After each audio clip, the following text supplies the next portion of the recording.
आपको पता है साल में होते हैं कितने ग्रैंड स्लैम? 4 ग्रैंड स्लैम की जब मैं बात करता हूं तो टेनिस के खेल से यह संबंधित हो जाता है। आप देखते हो साल का पहला जो ग्रैंड स्लैम होता है उसका नाम हो जाता है ऑस्ट्रेलियन ग्रैंड स्लैम। उसके बाद फ्रेंच ओपन होता है, विंबलडन होता है, यूएस होता है।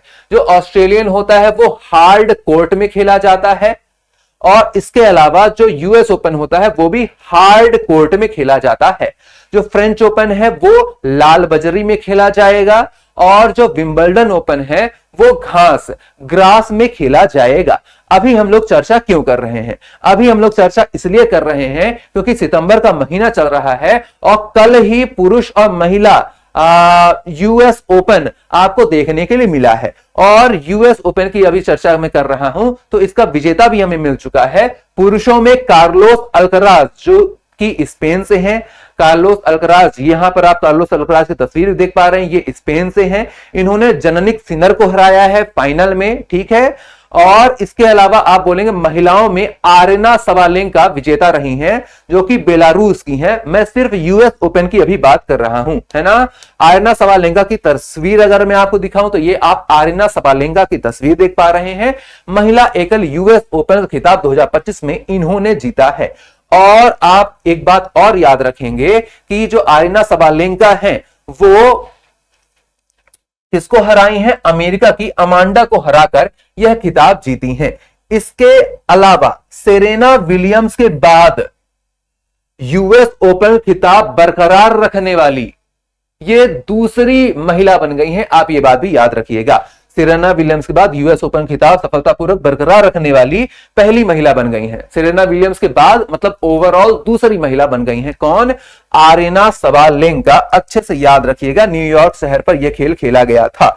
इसके अलावा पुरुषों में आपने देखा जेनिक सिनर और कार्लोस अल्कराज के बीच ये मैच होता है और कौन विजेता होता है? आपने बोला जेनिक सिनर को हराकर कार्लोस अल्कराज इसका विजेता रहे थे। ये रात में लगभग 3-4 बजे के आसपास ये मैच खत्म हुआ था, ठीक है। चलिए अब यहां पर आप कुछ और विजेता भी देख लीजिए, जैसे ऑस्ट्रेलियन ओपन का विजेता कौन कौन था? पुरुषों में जेनिक सिनर, महिलाओं में Madison Keys. Madison Keys America की हैं, जेनिक सिनर इटली के हैं। ये है मैडिसन कीज, ये है जेनिक सिनर। फ्रेंच ओपन की मैं बात करता हूं तो पुरुषों में कार्लोस अल्कराज ने ही जीता है। यही है कार्लोस अल्कराज जिन्होंने फ्रेंच ओपन, यूएस ओपन पुरुष एकल जीता है। साथ में आपने बोला फ्रेंच ओपन महिला में कोको गॉफ, ये रही कोको गॉफ, ये भी अमेरिका की ही है। विंबलडन ओपन की मैं बात करता हूं तो पुरुषों में जेनिक सिनर ने जीता है, मतलब ऑस्ट्रेलियन विंबलडन दोनों जेनिक सिनर ने जीता है पुरुषों में। और विंबलडन को महिलाओं में ईगा स्विटेक, ये रही ईगा स्विटेक, इन्होंने जीता है विंबलडन ओपन। इस प्रकार से आपने सारे ग्रैंड स्लैम देख लिए, उनके विजेता देख लिए, ठीक है। चलिए अब आपसे सवाल एक प्यारा सा छोटा सा, बताइए आंसर क्या होगा? सर स्क्रीनशॉट लेने दीजिए, बिल्कुल इस सवाल का उत्तर बताइए और ये स्क्रीनशॉट भी ले लीजिए, ठीक है। चलिए उम्मीद है कि आपने स्क्रीनशॉट भी ले लिया होगा। इस सवाल का उत्तर क्या हो जाएगा? यूएस ओपन 2025 में महिला एकल खिताब किसने जीता? Who won the women single title at US open 2025, है ना। तो आप बोलिएगा आरेना सवालेंका, आरेना सवालेंका, आरेना सवालेंका ने जीता है।